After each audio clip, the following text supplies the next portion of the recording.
that just changed, I think, the mindset Yep. of people across the world about I don't know, kind of just isolating themselves.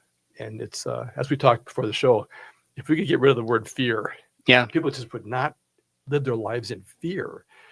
What a different world we'd have. What different lives people would have. Yeah, And absolutely. I am so interested to hear your stories about how dogs, because we see it in our practice.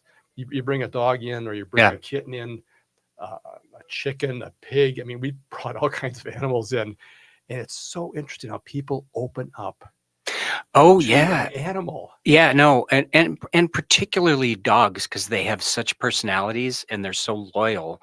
And we don't train emotional support dogs or therapy dogs. That's kind of a different level where we train specific skills to help someone with disability.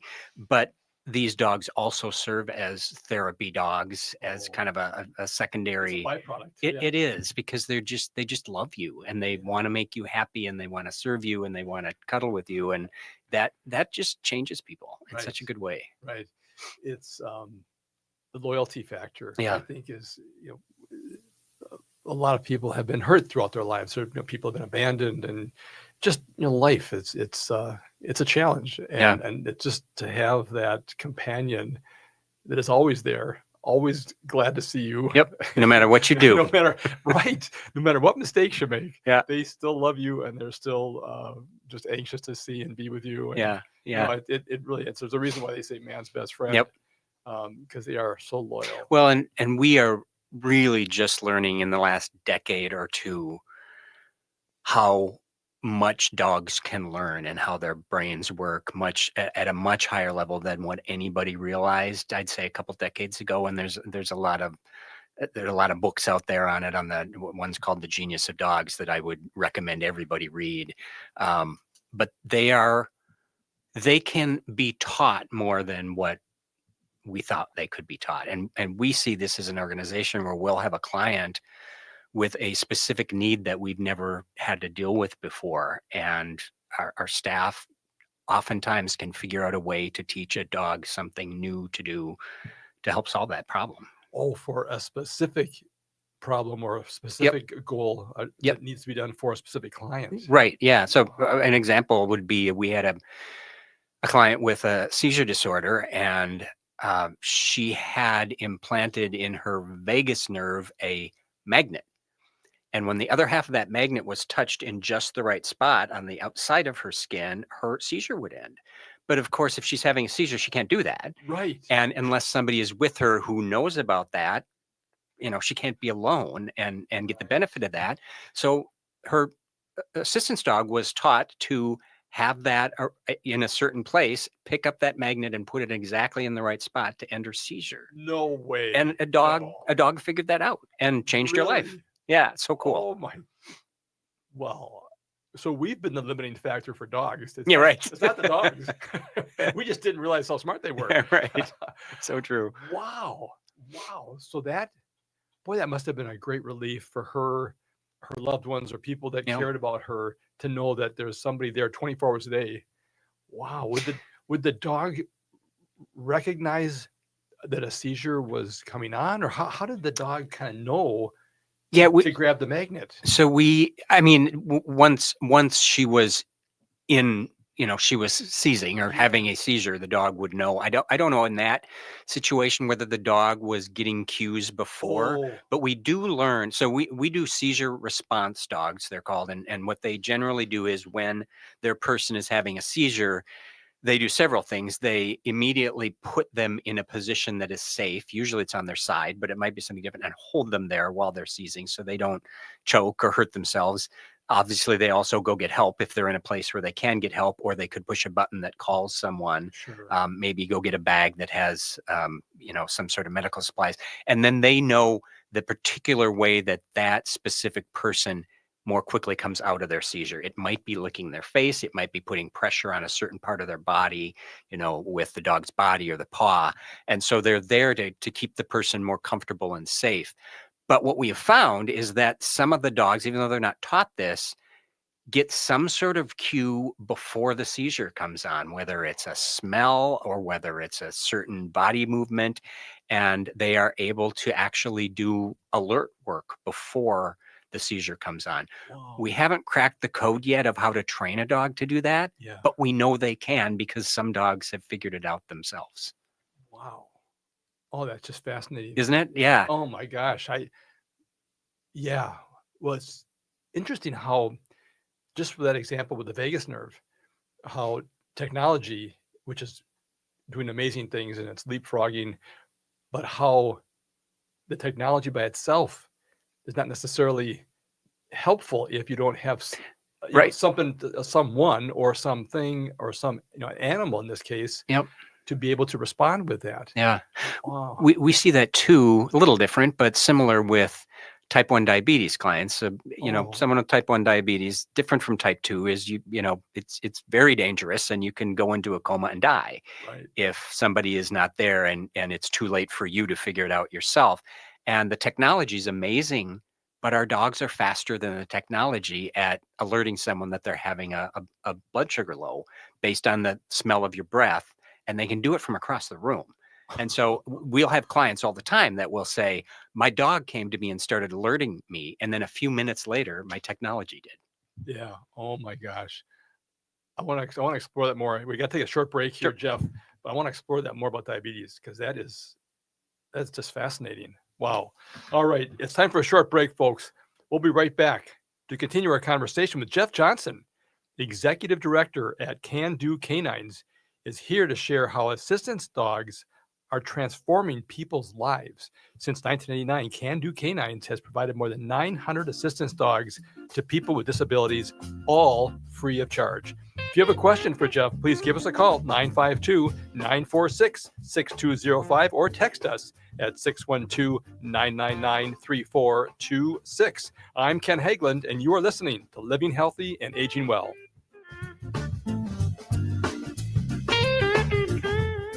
I'm Rachel Schroman, owner of Schroman Law, and I believe you deserve information.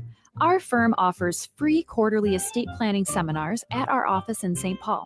At these seminars, you can learn the basics of estate planning from an attorney to help you determine which estate planning documents will meet your needs and goals in an efficient and cost-effective manner. You can learn more and register at our website, schromenlaw.com/events. That's SCHROMEN law.com/events. Hi, I'm Corey Wisco, president of the Welshire. The Welshire is a community that provides memory care to its residents, and we have a location in Bloomington and also another one that we just opened in Medina, Minnesota. But the big question is that why do people come to Welshire? Many of the people coming to Welshire are coming from other memory care communities where they maybe haven't received bathing. They've had problems taking medication or inconsistency with staffing. Welshire has never used a temporary staff. We always have our own people, and it's those people that make the difference. We have always felt it's so important to have 24-hour nursing in the building. The other thing is you have to have an amazing activity team. Nobody employs more activity people than Welshire. Our activities begin in the morning, go all the way through the evening, 7 days a week. So if you have a loved one that needs memory care, come visit WelshireMN.com and book a tour today. Supporting the best local and independently owned restaurants in the Twin Cities has never been easier. You'll find an expansive list of local dining options at eatlocalminnesota.com, from classic American comfort food to authentic flavors from around the world. Specializing in Szechuan and Peking cuisine, the Great Wall Chinese restaurant has been a local favorite since 1981. They offer one of the most extensive menus in the Twin Cities. Favorites include the sesame chicken, imperial beef, and Peking duck. The Great Wall restaurant is located off 45th and France, with takeout available too. More at greatwallrestaurant.us. Nightingale on 26th and Lyndale is the ultimate venue for unforgettable gatherings. Whether big or small, your event will be a hit with delicious food and drinks served in a warm and inviting atmosphere. Plus, Chef Carrie's special creations add that extra touch. Craft cocktails, curated drinks, and a diverse menu make Nightingale perfect for any celebration. More at nightingalempls.com. Hello, everyone. I am Becky McNaughton along with Tara Martini, hosts of Feels Out Loud, brought to you by Becoming Together Therapy and Wellness. This Sunday, tune in as we talk through the 5 languages of anger and how these show up in relationships. And if you have a question about anger, visit our website at www.becomingtogethermn.com or email us at contact@becomingtogethermn.com. We may share your questions on the show, so join us at 9 a.m. to live and share mental health together.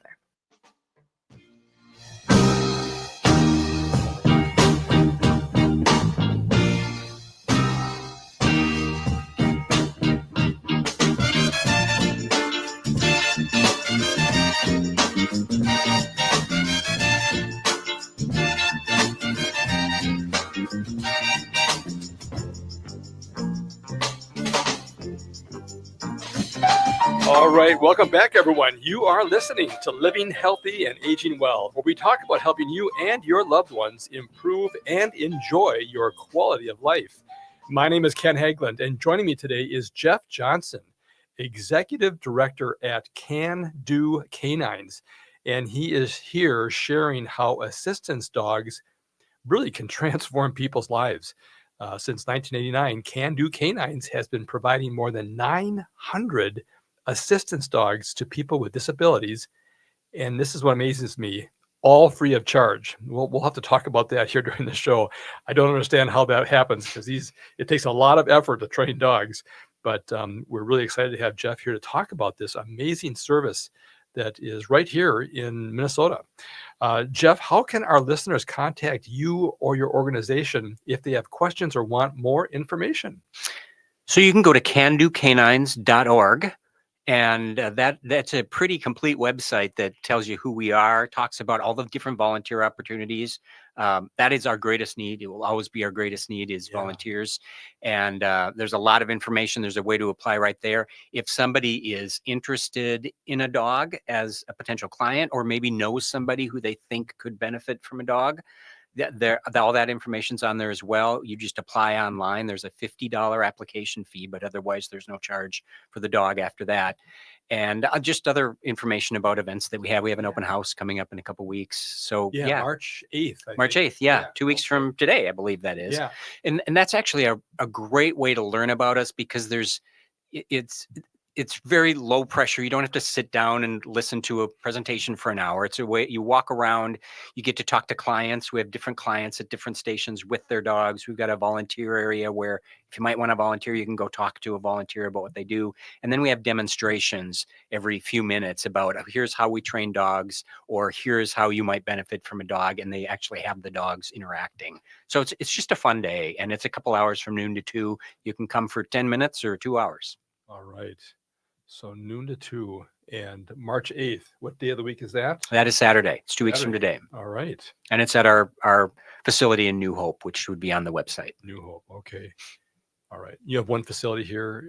We have a facility in New Hope, and then we have a facility out in New Germany, which is about 40 miles, maybe 30 miles west of the Twin Cities. We actually just purchased that a couple of years ago, and that's where we birth or whelp all of our puppies. Oh, that's right. Because I understand you breed your own dogs then. Correct. In a sense. Yep. Yeah, we've had our own breeding program for 10 or 12 years now.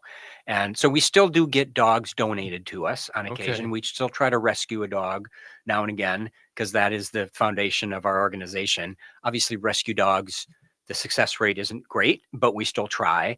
But we have learned that purpose-bred dogs that are bred for the purpose of being service dogs, we have a pretty good success rate with them. And so that all happens out at our whelping facility. We call it our Whelping and Growth Center, our WAG Center out in New Germany.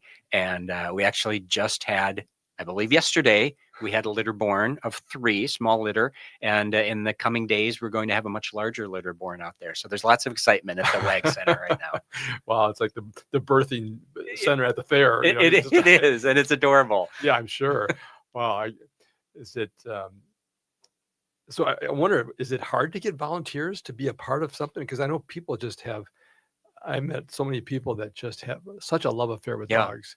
It's not hard, but we never have enough and we never will. And yeah, you know, The nice thing about volunteering with us, I mean, there are lots of ways to volunteer. You don't have to raise a dog, so that you could volunteer at events for us or come in and walk dogs or something like that. But our greatest need are people who will take a dog into their home and raise them. And it could be for 2 or 3 days. It could be for 2.5 years, and anything in between there. And Wow. it's I mean, you get the benefit of an amazing dog. And what I hear from people all the time, though, is I could never do it because I wouldn't be able to give the dog back, right? They become a part of your right, right. Well, it's a family. puppy dog Yeah. deal. Yeah, right. And we talk to our existing volunteers who do that over and over and over again. They say, yeah, turn-in day is horrible. Oh, And then we want another dog immediately because we get to go to the graduation and see what we did and see how we changed a person's life and spend time with that person and say, we were part of that and we want another dog. oh, and the person being a client then, right? Correct. Yeah, the graduates, they come to our we have a graduation ceremony where Oh, the dogs are interesting. handed off like the diploma would be. Right. And the volunteers that raise that dog are there and get to spend time one-on-one with the client and the dog. And so it's hard. We know it's hard. And Oh. we try to make it less hard, but it's hard. But our volunteers say they just keep coming back because they say this is such a meaningful experience. These dogs are so amazing. And we do make it easy. I mean, we provide all the food, we provide all the medication, we provide training. And that's our greatest need is volunteers. So you provide training to the To the foster volunteers. parents, or the, Yes. the volunteers. Yes. Yeah. Yep. Okay. Yep. And they become a bit of a community, the Oh, volunteers. sure. We call them packs. So they're geographically based. If you live in Lakeville, for example, Right, there's a right. pack down there. And so our volunteers down there get together and do things together with the Oh. dogs. And it's a really cool volunteer experience. And we are always looking for more. Wow. Wow. It just blows my mind though. Just that yeah, you breed the dogs. So I guess just so I'm understanding, walk me through the life cycle Sure. of a dog that is at the WAG Center. Yep. What does their life look like? I guess from the time they're born.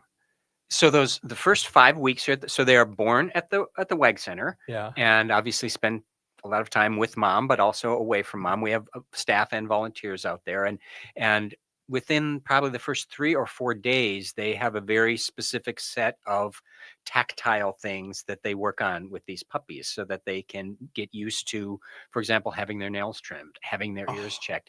They get little baby onesies, so they immediately get used to having a vest or a cape Oh, on, which a service sure. dog will do.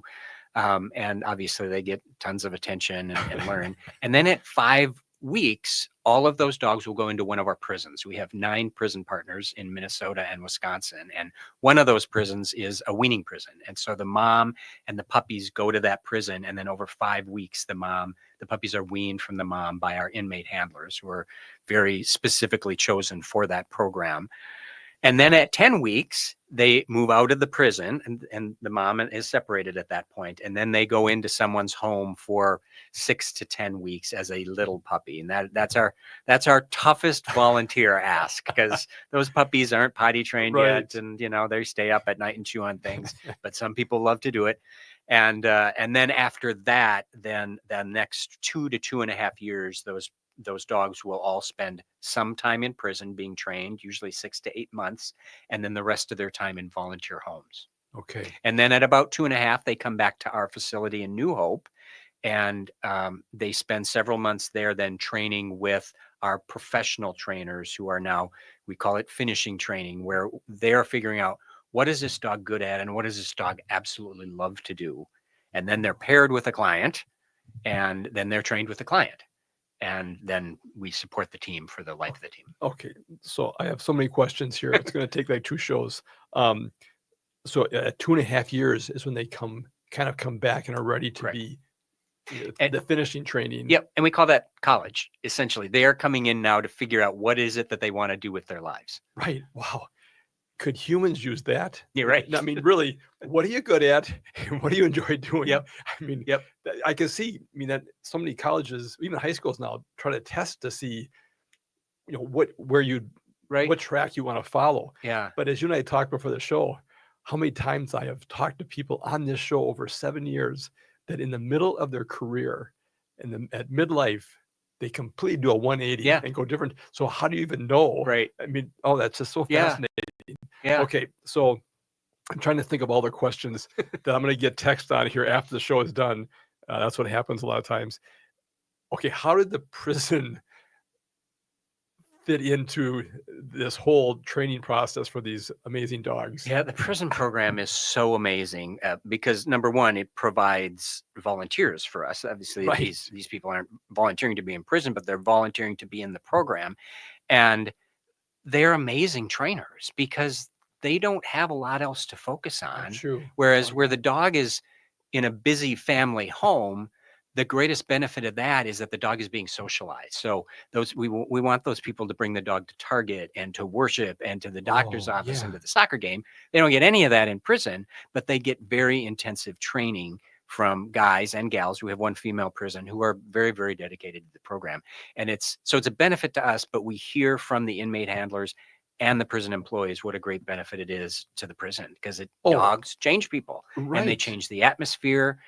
I hear from these inmate handlers, most of them have done some pretty bad things because we need people who are going to be in prison for a while. These aren't people who are there for a month or two. Right. They're there for longer. And just over and over again, we hear, this is the only chance I have at redemption for what I did, or I've never been loved by a living being before until this, or I've never loved a living being before until Right. this. And it is such a cool program, and it's such a key piece for the success of our organization. And that was started about 10 years ago, you said? Yeah, maybe 15. 15. And we've okay. slowly added prisons. We started with one. I think Faribault was our first prison. Yeah. We're now up to 9. We're going to add our 10th prison in Wisconsin in the next few months, and probably our 11th in Minnesota before the end of the year. At least we hope so. Wow. Okay. So you guys have been around since 1989. Okay, so that's like a 35-year. Yep. Yeah, we're in our 36th year now. 36 year. Wow. And how did that idea come up? Saying, I mean, I'm always curious about how the strategy of a company or an organization develops, and so many times it's as we talked before too. It's the mother of invention is necessity. Yeah. And you just try to figure out where can I get help here. But what a great partnership though with the prison system and prisoners to give them some real meaningful. I mean, they're going to change a person's life. Yes. Well, we also hear with the prison program, what does this program teach you? It teaches you patience. It teaches you positive reinforcement and never yelling or hitting. All right. And it teaches you perseverance, not giving up when the dog just isn't doing what you want it to do, and teamwork, because all of our inmate handlers have to work as a team of 2 with the dog. And those are all life skills that are really important to succeed, and that a lot of prisoners probably didn't get growing up. And so we have many success stories of our inmate handlers leaving prison and being successful because of not raising dogs necessarily, but because of the life skills they learned from the program. Right. Wow. Wow, that just is so amazing. I mean, It's really cool. I mean, you're helping people all along the way on the dog's life cycle, life story, life journey. That is just amazing. Yeah, it really is. And you asked about the foundation of the organization. So Al Peters was our founder. I'm the second leader of the organization. Al was with us for almost 30 years, or maybe more than 30 years. And here's an example of what you were just talking about. He really wasn't satisfied with his life as a professional. I don't remember what he was doing, but it was some professional job, and read somewhere about how dogs could be taught to be the ears for someone who is deaf. And he decided to do massive research on that. This was pre-internet, so he had to go to the library and look all this up, and decided he wanted to try it. And he rescued a dog and taught the dog to be a hearing dog. And we became an organization and had our first client in 1989. Wow. And he's retired. He's retired and happily retired, and still retired. very helpful to the organization. Yeah. I talk to him frequently about things. And that the foundation was hearing, I believe it was called Hearing Dogs of Minnesota. Oh. And so it was just hearing dogs. And then over the years, we've expanded to those 5 other areas. So the expansion, did that come from potential clients or families saying, hey, could you have a dog do this for us? Or how did you guys determine? Because I want to talk about the different types of dog services you guys have. Yeah, all of the expansion, except for facility dogs, happened before me. So I don't really know the whole story. I okay. know facility dogs, which we just added a year ago, it just became obvious to us the need for that and the interest in that. And we would get lots of inquiries about it and always tell people we don't do that. And there's a point where we came, why don't we do Why that? don't we do And my that? guess is it was probably similar for all of the For all other the other earlier ones. expansions of, Yeah. you know, you can do diabetes dogs, and we keep telling people no, but the need is there. Let's try it. Right. Well, let's, gosh, there's just so many questions I have here. But so I want to get back to the diabetes. That's fascinating. I do want to go through, well, maybe we do this. Let's just take a little survey of the different types of services that dogs can provide. Because we only got about a minute and a half left in this segment. Would you just kind of let us know what different Sure. So type of dogs? yeah, mobility assist dogs are our most common placement. And Okay. that's anybody who has a mobility issue, whether they're in a wheelchair, very serious issues, or maybe less obvious issues. They might have serious balance issues. We were Oh, talking about a client with Parkinson's. Right. That happens a lot. Our autism assist dogs are for children with autism, and they're magic. I mean, the stories that we have about what those dogs do is amazing. Seizure assist dogs, so we talked about that a little bit. They Yeah. really help people stay safe and get out of their seizure more quickly. Diabetes assist dog are for type 1 diabetes. They sense from the smell of someone's breath that they're having a low and can alert them before it's too late. And hearing assist dogs are for people who are deaf or very hard of hearing, and they are essentially they alert the person to those things that you and I take for granted every day, like a doorbell or a phone ringing, or maybe I dropped something and didn't hear it, or something more serious like a fire alarm. right. And then facility dogs will replace in children's hospitals and other places to serve lots of people as opposed to just one client. Right. Well, it just seems like there's different either personalities or traits or training that would go into each one of those. I mean, those are very Yeah. unique. And that is areas. part of when we talk about that finishing training or college, that is what our professional Oh. trainers are looking for. What is unique about this dog, and what do they love to do? Wow. Oh my gosh, there's a lot to talk about here. All right, folks, it's time for a short break. We are going to continue our conversation with Jeff Johnson, Executive Director at Can Do Canines. And he is here sharing fascinating information about how assistance dogs transform people's lives. Can Do Canines has done this since 1989 and has provided more than 900 assistance dogs to people with disabilities, all free of charge. If you have a question for Jeff, please give us a call, 952-946-6205, or text us at 612-999-3426. I'm Ken Hageland, and you are listening to Living Healthy and Aging Well. End-of-life decisions are not easy to make. Hi, I'm Mary T. of Mary T. Hospice Care. It's important to make sure that this difficult time is meaningful and comforting to you and your loved ones. Our hospice team provides an individualized program of physical, emotional, spiritual, and practical care so your loved one is comfortable and not in pain. At Mary T. Hospice, we understand that choosing the right hospice care provider can be overwhelming, but we're here to assist you. Learn more today at marytinc.com. Introducing a new day of the week. Someday. Now, everything you were going to do someday is on the calendar. Want to retire someday? You'll really want this. A My Social Security account at socialsecurity.gov. You can estimate your future benefits and manage current benefits online. Millions of people have a My Social Security account. Get yours today, because someday is here at socialsecurity.gov.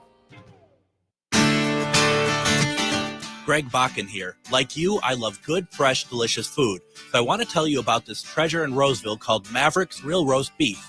Mavericks has the best roast beef sandwiches I've ever had. Made fresh every order. Add fries or onion rings dropped in the fryer when ordered, and you have a winning combination. Mavericks Real Roast Beef has a lot more than roast beef, so check out their website, mavericksbeef.com, or check out their restaurant on Lexington in Roseville. Hi, this is Laura. Listen to Food Freedom Radio every Saturday at 8 a.m. or anytime via podcast. Our individual health is connected to the health of each other and connected to the health of the earth. We know the problems with the dominant food system: climate change, deadening soils, nitrates in the water, factory farming, injustice, concentration of wealth. How do we both as individuals and as a community step up and support a living food system which honors the earth? Tune to Food Freedom Radio every Saturday at 8 a.m. and remember to support your independent farmers. Hi, I'm Peter Solak. And I'm Adam Ostrowski. We are here at Woodland Stoves and Fireplaces to talk about the joy of live fire cooking. Cooking over a live fire is the oldest and most basic form of cooking. What's new is in the way fire is handled and its heat is managed. It's easier to experience and enjoy the smell and taste of food cooked over a live fire. Woodland Stoves and Fireplaces sells and installs live fire grills, fire pits, and ovens. Let us help you experience the smell, the taste, the fun of cooking with fire. Pizza was first made and is still best made in an open fire oven. The radiant and conductive heat of a live fire is unmatched for wood roasting and baking artisan breads too. Come see the many ways you can cook over a live fire. Woodland Stoves and Fireplaces has over 35 working wood and gas units on display at the corner of East Franklin and Riverside Avenue in Minneapolis. More information at woodlandstoves.com. Find the fire that works for you. Woodland Stoves and Fireplaces. Out of the ordinary products and services since 1977. From the AM 950 Weather Center, I'm Tom Weston. Today, a sunny day with a high of 35 degrees, and for tonight, cloudy with a low of 22. Cafe Latte, providing a cafe dining experience with delicious gourmet quality food. Cafe Latte believes that ingredients matter, so that's why they never use artificial flavors, colors, or preservatives. Cafe Latte, Victoria and Grant. Make your reservation or place a takeout order at cafelatte.com. AM 950, the progressive voice of Minnesota.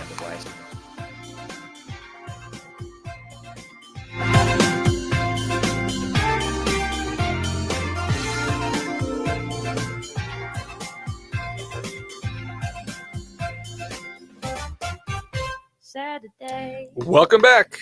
You are listening to Living Healthy and Aging Well, where we talk about helping you and your loved ones improve and enjoy your hopefully highest quality of life.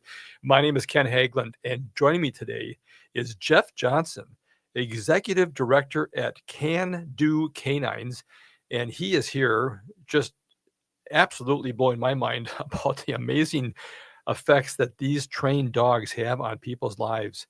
And he is sharing how assistance dogs can really make a difference in people's lives. Since 1989, Can Do Canines has provided more than 900 assistance dogs to people with disabilities. And all of these dogs have been trained and provided free of charge. And we're going to talk about that this segment because it just is amazing to me. But before we turn back to our conversation with Jeff Johnson, I want to mention this radio show is brought to you in part each week by Minnesota Hospice. Minnesota Hospice is an independent, locally owned medical practice serving our Twin Cities communities with comprehensive end-of-life health care. The team at Minnesota Hospice provides patients and family members with award-winning end-of-life health care services. You may not be aware that hospice brings compassionate medical, social, emotional, and spiritual services to your home with typically no cost to you or your family. Please do not wait to learn how hospice care can benefit you and your loved ones. If you have any questions regarding end-of-life care or support, please contact the compassionate team of experts at Minnesota Hospice. They are available to answer your questions 24 hours a day, 7 days a week. Their phone number is 952-898-1022. Once again, 952-898-1022, or simply visit them online at minnesotahospice.com. All right, let's return to our conversation with Jeff Johnson. It's just a fascinating conversation with Jeff Johnson. If you have a question for us, please give us a call, 952-946-6205, or you can text us at 612-999-3426. Jeff, how can our listeners contact you and your organization if they have questions or want more information? CanDoCanines.org. It'll have everything you need, a way to contact us, also a way to apply to be a volunteer or a client or get involved in some other way. Well, let's talk, boy. Well, I want to address this free of charge thing because yeah, I am so fortunate, so grateful to be in a healthcare practice and a profession that it's not a access issue in terms of financial ability or cost. If you're on Medicare, if you've had a paycheck, you've paid into Medicare, And it's a statutory benefit that if you qualify for end-of-life health care, hospice care, then it's no cost to you. You've already prepaid that throughout your working years. And of course, there's other ways in which to get that paid, sometimes through private insurance. Most private insurance pretty much reflects what the Medicare benefit is. So generally we don't have to worry about them paying for the care, which is great. We hate to have people die without having professional health care for that transition. But here you are providing a service, really a lifetime service, and there's no charge to your clients. You got to tell me, how do you manage that? Generous people Isn't is that what something? it comes down to. Yeah. Wow. I mean, we estimate it costs about $45,000 to raise and train each of the dogs. But save for that $50 application fee, we give them away free of charge. Most of our clients couldn't even come close I was going to to say, paying a portion of that. Yeah. Even. We rely upon individuals and businesses and foundations to fund us. We don't seek government money for our to operate. And people are generous. People in Minnesota and Wisconsin, we serve I was gonna Minnesota say, and Wisconsin, are just very generous don't we people. have the best people in the We country? really do. And That's very amazing. just very giving. And it's nice because we have a kind of a unique story to tell too. When Oh, I'm yeah. fundraising, you get to throw in dogs, you have people with disabilities, you get the prison program. So fundraising is actually kind of fun, Right. because I get to tell this story. But people have been amazing. Yeah. Well, that's just great. Let's remind people that you do have an open house Yes. coming up here really soon. Yep. March 10th, March 9th? 8th. I March think 8th. Thank you. Saturday, March 8th. You know better than I do. 2 weeks from today, March 8th, at our Well, facility. that's my job. That's right. Our facility in New Hope from noon to 2. Just a great way to learn about us very casually. You can walk around and talk to people. There are demonstrations with the dogs, and you get to see our facility. So if anyone's interested, whether it's as a potential client, a volunteer, maybe you're just curious or would like to support us in some way, stop by for sure. Yeah, no, for sure. And it looks like you do have several throughout the year. We do them quarterly. Yeah, every 3 Okay, months. yep. Saturday, March 8th, and then Saturday, May 17th, Tuesday, the August 19th, and then Saturday, November 8th. And they're all noon to 2. Yes. Perfect time. I'm sure people will be listening to our show here while they're going to the open house, since we're on from noon to 1. But that's great. And like I say, it's very casual. It's not like you're herded into a room and you have to sit there and listen to someone for an hour. Nope. The only presentations are the ones you choose to go to, and they include dogs. So what more could you ask? And they Well, I last was gonna like say, 10 minutes. Right. No, but I'm looking at the photos here, and just a beautiful location you've got, bright colors. And So we are actually just launched a capital campaign 2 months ago. Oh, okay. We are going to more than double the size of our facility. We want to serve more people, and we can't serve more people in our current facility, and we know the need is there. And so that's part of the adventure for the next year or two, is to raise the money and then expand our facility. Okay, great. Yep. So you're located at 9440 Science Center Drive in New Hope, Minnesota. And that's right off of 169. Oh, New Hope. okay. You can see us from 169. Oh, nice. Okay, great. And how long have you been at that location? 15 years, I think. Oh, okay. Okay. Yeah, I think it's 14 or 15 years. And our founder had the foresight to buy a property that was much bigger than what we needed. So Right. we have the room to expand. We're using about 1 out of the 4 acres, and we're going to start using about 3 out of the 4 acres. So Wow. Well, I just, your program just touches on so many aspects of community support and, care for each other. And I'm just so glad you took the time to be on our show. Yeah, today, because I'm learning just a fascinating amount of information here. And as I was telling you, I'm finding more and more in our hospice program how important dogs are in our program. Our nurses bring along their dogs that are trained, and the patients and the communities just love it when they bring their dog along. yeah, dogs just change an atmosphere in a place. We hear that about the prisons, where, the prisons that have a dog program, they have a specific wing that is for the dog program. So you don't live on that wing unless you're part of the program, and it's not easy to get into the I program bet. because you have to work hard. They work really hard for us, but we hear all the time from the wardens that, well, that's the one wing where we know there's never going to be a fight. There are fights in all the other wings every day. There will not be a fight in the dog wing because number one, the dogs kind of change your behavior, but also these guys and gals are so dedicated to those dogs, they wouldn't want to put them in danger Or of jeopardy, causing a or fight. So wow. it's they change things. Yeah. Dogs are magic. And you wouldn't want to lose that benefit of being a Right. in You prison don't want to get trainer. kicked out. Yeah, get Yep. kicked out of the program. Yep. Oh my gosh. Yeah. Yeah. Wow. So where do you see the future here? I know we're kind of getting up against the clock a little bit here for the end of the show. I know you need volunteers, and again, I'm just amazed you work off of donations solely. That's amazing to me because that's a lot of work. I've talked to people that have not for, and you're a not-for-profit then? Correct. Or, okay. Yep. So are you a 501(c)(3) Yep. then? Okay, so donations are tax deductible? Correct. Wow. Yeah. Fantastic. Yeah, and if anybody's interested in helping that way, you can go to the website for that as well. You can donate right at candocanines.org. Okay. We actually have our annual fetching ball gala tonight. Oh, So that is our big event. It's too late to get tickets for it, but it's that's our biggest fundraising event. But we have others, and we have about a $3.5 million budget. And again, people are amazing. We need to continue that and grow that if we want to be where we want to be in 10 years. So we have a 10-year goal, which is now a 9-year goal because we created it last year of increasing the number of teams that we graduate by about 40% over the next 9 years. And in order to do that, number one, we have to raise $10 million for our capital campaign and expand our building, right. recruit more volunteers, and raise the money to add staff. And so that when you ask, what's in the future is probably not an expansion of programs. It's just serving more of the people who need our help.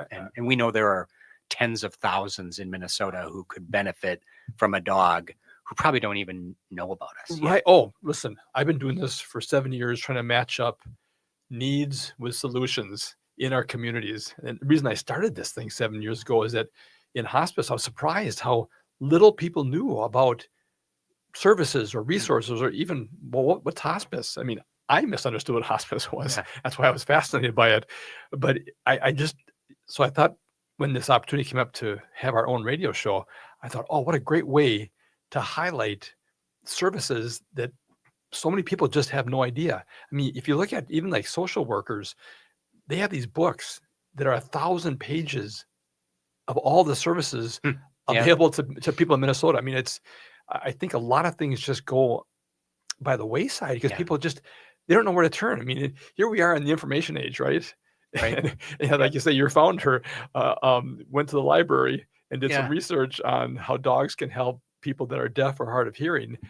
And it might be that there's too much information. Nobody can wade through it anymore. No, it's amazing to me because we have at Minnesota Hospice an amazing staff of social workers, just people that are angels from heaven, and they have so much information, and we just wish people would know even what questions to even ask. Right. It's tough. So I mean, I could just see you guys would have an unlimited demand for these dogs and these services. And we actually did an analysis a couple of years ago of, okay, let's just take the most common disabilities that we serve and look at how many people suffer from those disabilities in Minnesota and Wisconsin. Right. And I think we came up with a number that if we served 1,000th of 1% of them, it would be about 10 times the number we're serving right now. So, but what we hear more often than anything else from a potential client with maybe a mobility issue is, well, I'm not disabled enough. Someone else needs that dog more than I do. They're so unselfish. Yep, right. Yeah. And our response to that is, let us help you decide that because we know how a dog could change your life. So talk to us about it and we'll help decide whether you are disabled enough or not. Right. Well, I had the state demographer's office on years ago, and they said that there's over 600,000 Minnesotans caring for other Minnesotans that are unpaid. This is outside of the home care world and the hospital, all these different worlds that are professional worlds. But literally over a tenth, one in 10 Minnesotans are caring for people with disabilities, or they're elderly, or they have limitations. So I know for a fact that your market is just massive. Yep. Wow. Yeah, no, it absolutely is. And so we want to serve a few more people. We're going from, maybe 50 a year to 70 a year. Wow. But one dog that we place doesn't just change one life. It changes an entire family, sometimes a small community. And we want to do a little more of that if we can. Oh, boy, God bless you. I'm hoping that people can respond. Attend you got your big event tonight here that's already been in the books, but I mean, open houses and going on your website. It's candocanines.org. And check it out, folks. Absolutely. When we have events all year long. We've got another event in May, which is going to focus on the prison program. We do a dog walk called our Woofaroo every September, which is just a big carnival, but also a fundraiser for us. So take a look. We'd love your help. Well, we'd have to have you back on the show and talk more about some of these events coming up here. That would be great. All right, folks. It is the end of the show already. I'm just, what a fantastic guest here. Jeff Johnson, Executive Director at Can Do Canines. Thank you for being here to share how assistance dogs are transforming people's lives. This has been great. One more, how do people find you if they have questions or want more information, Jeff? CanDoCanines.org. All right. We hope you enjoyed today's show, folks. Please contact us with any questions or comments you have regarding today's conversation. You can reach us anytime by voice or text at 612-999-3426. Join us again next Saturday at noon for another broadcast, and thank you for listening to Living Healthy and Aging Well, where we talk about your health and your life. Until next time, please choose to live well.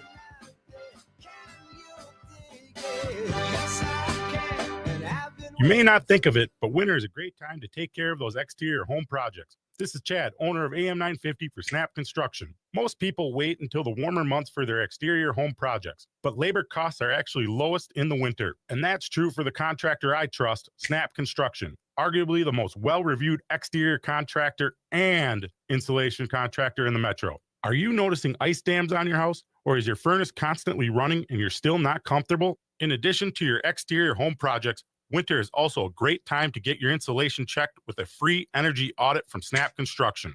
The average cost to upgrade your insulation is oftentimes less than a new furnace. Plus, there are rebates available